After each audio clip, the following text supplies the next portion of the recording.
നമസ്കാരം, ചരിത്രഭൂമികയിലേക്ക് സ്വാഗതം. രണ്ടാം ലോക മഹായുദ്ധത്തിനു ശേഷം യൂറോപ്പിനെ ഏറ്റവും ആശങ്കപ്പെടുത്തിയ, ലോകത്തെ വേദനിപ്പിച്ച സംഘർഷഭരിതമായ ദിവസങ്ങളാണ് കടന്നുപോകുന്നത്.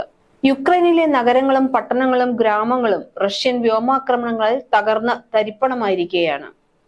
യുക്രൈനുണ്ടായ സാമ്പത്തിക നഷ്ടം ഏകദേശം 41 ലക്ഷം കോടി രൂപയിൽ അധികമാണെന്ന് പറയുന്നു.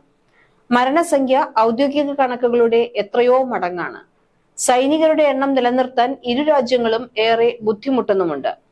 എങ്കിലും യുദ്ധതന്ത്രങ്ങളെക്കാൾ രഹസ്യമായാണ് തങ്ങളുടെ ഭാഗത്തുനിന്ന് യുദ്ധത്തിൽ മരിച്ച സൈനികരുടെ എണ്ണം റഷ്യയും യുക്രൈനും രഹസ്യമായി വെച്ചിരിക്കുന്നത്.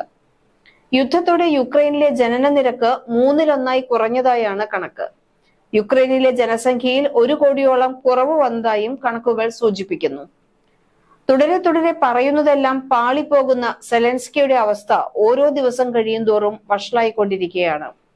ഒന്നിനു പിറകെ ഒന്നായി സെലൻസ്കിയുടെ കള്ളത്തരങ്ങളും വെളിച്ചത്താവുന്ന കാഴ്ചയാണ് ഇപ്പോൾ ദൃശ്യമാകുന്നതും.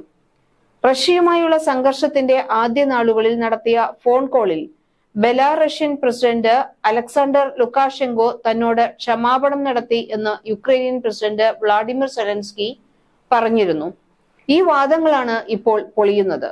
യുദ്ധം തുടങ്ങിയ ആദ്യ മാസങ്ങളിൽ ആക്രമണങ്ങൾ നടത്താനും സൈന്യത്തെ യുക്രൈനടുത്തുള്ള പ്രദേശങ്ങളിലേക്ക് കൊണ്ടുപോകാനും റഷ്യ ബെലാറഷ്യൻ പ്രദേശം ഉപയോഗിച്ചിരുന്നു. എന്നാൽ ഇതിന് പിന്നീട് തന്നോട് ബെലാറഷ്യൻ ക്ഷമാപണം നടത്തി എന്നായിരുന്നു സെലൻസ്കിയുടെ വാദം. ഈ വാദം തള്ളിയ ബെലാറസ് യുദ്ധത്തിൽ പൊലിയുന്ന ജീവനുകളുടെ എല്ലാം ഉത്തരവാദിത്തം അവസാനം സെലൻസ്കി തന്നെ ഏറ്റെടുക്കണം എന്നതാണ് ഫോൺ കോളിൽ സംസാരിച്ചത് എന്ന് ലുക്കാഷെങ്കോയുടെ വക്താവ് നതാലിയ എസ്മോണ്ട് തുറന്നടിച്ചു. ഇതോടെ വെട്ടിലായത് സെലൻസ്കിയാണ്. റഷ്യക്കെതിരെ ഇറങ്ങി തിരിച്ചപ്പോൾ ഇത്രയൊന്നും തിരിച്ചടികൾ എന്തായാലും സെലൻസ്കി പ്രതീക്ഷിച്ചിട്ടുണ്ടാകില്ല. റഷ്യക്കാർക്ക് സെലൻസ്കിയോട് കടുത്ത നീരസമുണ്ടെന്ന് തുറന്നടിച്ചിരിക്കുകയാണ് മുൻ റഷ്യൻ പ്രസിഡന്റ് ദിമിത്രി മെദ്വദേവ്. റഷ്യയോട് മല്ലടിക്കാനും റഷ്യൻ ആസ്തി തന്നെയാണ് യുക്രൈൻ ഇപ്പോൾ ശരണമായിരിക്കുന്നത്. മരവിപ്പിച്ച റഷ്യൻ ആസ്തികളിൽ യുക്രൈൻ കണ്ണുവെക്കാൻ തുടങ്ങിയിട്ട് കാലം കുറച്ചായി. റഷ്യൻ ആസ്തികൾ തങ്ങൾക്ക് കൈമാറാൻ നിയുക്ത അമേരിക്കൻ പ്രസിഡന്റ് ഡൊണാൾഡ് ട്രംപിനോട് താൻ ആവശ്യപ്പെട്ടിട്ടുണ്ട് എന്ന് യുക്രൈൻ നേതാവ് വ്ളാഡിമിർ സെലൻസ്കി തന്നെയാണ് ഇപ്പോൾ തുറന്നു സമ്മതിച്ചിരിക്കുന്നത്. ഇതുവഴി കൂടുതൽ അമേരിക്കൻ ആയുധങ്ങൾ വാങ്ങാനും റഷ്യയുമായുള്ള സമാധാന ചർച്ചകളിൽ സുരക്ഷാ ഗ്യാരണ്ടിയായി കരുതൽ ശേഖരം ഉപയോഗിക്കാനും കഴിയുമെന്നാണ് യുക്രൈൻ കണക്കുകൂട്ടുന്നത്. ഇത്തരമൊരു വ്യവസ്ഥ അമേരിക്കയെ സംബന്ധിച്ച് നല്ലതായിരിക്കുമെന്നാണ് സെലൻസ്കി അവകാശപ്പെടുന്നതും. ഞങ്ങൾ റഷ്യയുടെ പണം ഉപയോഗിച്ച് അമേരിക്കൻ ആയുധങ്ങൾ വാങ്ങുമ്പോൾ ആ പണം തിരികെ അമേരിക്കയ്ക്ക് തന്നെയല്ലേ ലഭിക്കുന്നത് എന്നാണ് സെലൻസ്കിയുടെ ചോദ്യം. അതായത് റഷ്യക്കെതിരായ സന്നാഹത്തിന് റഷ്യൻ ആസ്തി തന്നെ ഉപയോഗിച്ച് ക്രയവിക്രയം നടത്തുക. കൈ നനയാതെ മീൻ പിടിക്കാനുള്ള സെലൻസ്കിയുടെ വ്യാമോഹം എത്രത്തോളം ഫലവത്താകുമെന്ന് കണ്ടു തന്നെ അറിയേണ്ടതാണ്.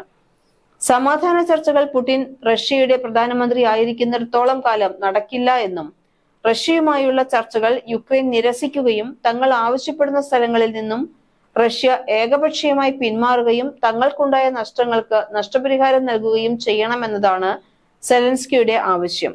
എന്നാൽ യുക്രൈന്റെ ഈ ആഗ്രഹങ്ങളെല്ലാം വ്യാമോഹം മാത്രമാണെന്ന് റഷ്യ നേരത്തെ തന്നെ പറഞ്ഞിട്ടുള്ളതുമാണ്. മുന്നോട്ടിനി എന്ത് എന്നതാണ് സെലൻസ്കി നേരിടുന്ന ഏറ്റവും വലിയ വെല്ലുവിളി. സെലൻസ്കിക്ക് മാത്രമല്ല രാജ്യത്തിനും സൈനികർക്കുമെല്ലാം യുദ്ധമൊന്ന് അവസാനിച്ചാൽ മതിയെന്നും ആയിട്ടുണ്ട്. ഫ്രാൻസിൽ പരിശീലനത്തിനിടെ നിരവധി സൈനികർ കടന്നു കളഞ്ഞു എന്ന വാർത്തകളും സെലൻസ്കിക്ക് വരുന്ന തിരിച്ചടികൾ തന്നെ. യുക്രൈന് മുന്നിൽ പിടിച്ചു നിൽക്കാൻ ഇനിയുള്ളത് രണ്ട് വഴികളാണ്. ഒന്നുകിൽ നേറ്റോയിൽ ചേരുക, അല്ലെങ്കിൽ ആണവായുധങ്ങൾ നേടുക. എന്നാൽ ഇത് രണ്ടും നടപ്പാകാൻ പോകുന്നുമില്ല. സമ്പദ്ഘടനയും ശിഥിലമായ യുക്രൈൻ യുദ്ധാനന്തരം ഏതുവിധത്തിൽ കരകയറുമെന്ന ആശങ്ക നിലനിൽക്കുന്നുണ്ട്. യുദ്ധം താറുമാറാക്കിയ ഒരു തലമുറയുടെ ഭാവി കാലവും ആശങ്കയുടെ മുൾമുനയിലാണ്.